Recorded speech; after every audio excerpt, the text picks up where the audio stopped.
नमस्कार. उमेश 24 चॅनलमध्ये सगळ्यांचं स्वागत आहे. अमरावतीच्या राजकीय वर्तुळावरून मोठी घडामोड समोर आली आहे. बडनेरा मतदारसंघाचे आमदार रवी राणा यांच्या युवा स्वाभिमान पक्षात काँग्रेसचे ज्येष्ठ नेते आणि माजी जिल्हा परिषद सदस्य प्रकाश साबळे यांनी आपल्या शेकडो समर्थकासह जाहीर प्रवेश केला.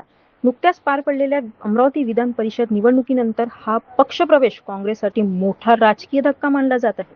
आगामी विधानसभा निवडणुकीच्या पार्श्वभूमीवर या घडामोडीला विशेष महत्त्व प्राप्त झाले.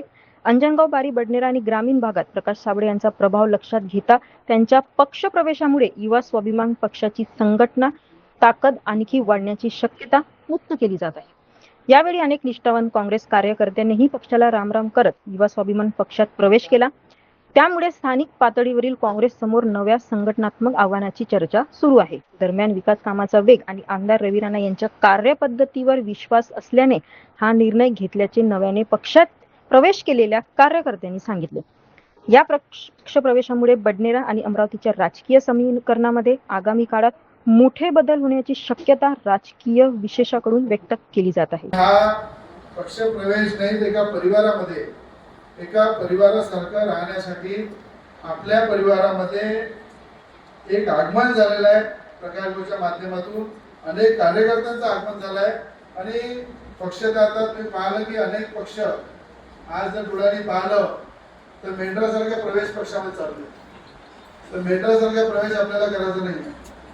आपल्याला माणसं पाहिजे, ते हक्काची पाहिजे, जिव्हाळ्याची पाहिजे आणि लोकांविषयी इमानदारी असली पाहिजे. मला प्रकाश भाऊचे वडील भाऊसाहेब साबळे काका आपल्यामध्ये नाही आहे, बीटी देशमुख काका आपल्यामध्ये नाही आहे, पण मी माझ्या आयुष्यामध्ये भाऊसाहेब साबळे सारखे आणि बीटी देशमुख सारखे व्यक्ती मी राजकीय जीवनामध्ये माझ्या कोणी बघितले नाही.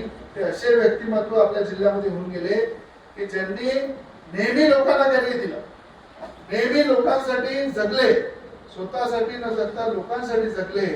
अशा लोकांचा सुपुत्र म्हणून प्रकाश भाऊ आहे, म्हणून त्यांची किंमत या पक्षामध्ये. कारण मी अनेकदा प्रकाश भाऊला म्हटलं की प्रकाश भाऊ तुम्ही किती वर्ष मेहनत करा, किती वर्ष तुम्ही अनेक नेत्यांच्या दारामध्ये जा, किती वर्ष तुम्ही आयुष्याचे समाज क्षेत्रामध्ये द्याल, एकदा तुम्ही व्यवसाय पार्टीमध्ये या. अनेकदा त्यांच्या वडिलांनी सुद्धा माझं काम बघून भाऊसाहेब साबळे काकांनी सुद्धा सांगितलं की प्रकाश भाऊ मी माझ्यासोबत काम केलं पाहिजे, पक्षामध्ये आलं पाहिजे, पण योग्य वेळी योग्य वेळ असते. आणि त्यांचा कुठेतरी प्रचंड सहन केल्यानंतर स्वाभिमान दुखवला. आणि जेव्हा स्वाभिमान दुखवले जाते तेव्हा व्यक्ती कुठल्याही परिस्थितीमध्ये कॉम्प्रोमाइज करत नाही. एकदा, दोन वेळा, तीन वेळा, पण अनेकदा जेव्हा त्याला तिथे बेइज्जती केली जाते, स्वाभिमान दुखवले जाते, तेव्हा त्या क्षणी जनतेच्या हितासाठी निर्णय घ्यावा लागते. आणि तो निर्णय प्रकाश भाऊंनी जनतेच्या हितासाठी युवासेना पार्टीमध्ये येऊन केलेला आहे. त्याबद्दल मी पक्षाच्या वतीनं मनापासून त्यांचं अभिनंदन करीन. कारण की आपण बघितलेलं आहे की प्रकाश भाऊचा प्रवेश म्हणजे हा प्रवेशच नाही आहे, तर आजपासून माझी आमदारांची झोप उडणार आहे. आणि माझी आमदारांची झोप उडवणारा एकच व्यक्ती होता त्या मतदारसंघामध्ये, तो हिरा होता. तो आता युवासेना पार्टीमध्ये आलेला आहे, ते प्रकाश भाऊ साबळे. मला आठवते की जेव्हा विषयाचे इलेक्शन सुरू होते तेव्हा मी देवेंद्र फडणवीस साहेबांकडे त्यांना घेऊन गेलो. तर फडणवीस साहेबांनी तेव्हा सुद्धा म्हटलं होतं की तुम्ही पक्षात या, तुम्हाला आम्ही संधी देतो. पण त्यांनी तेव्हा म्हटलं मी काँग्रेसमध्येच राहणार आहे, पण मला काँग्रेसच्या काही लोकांचं आवडत नाही काम, म्हणून मी तुमच्यासोबत तुमचं काम करेल ताकदीनं.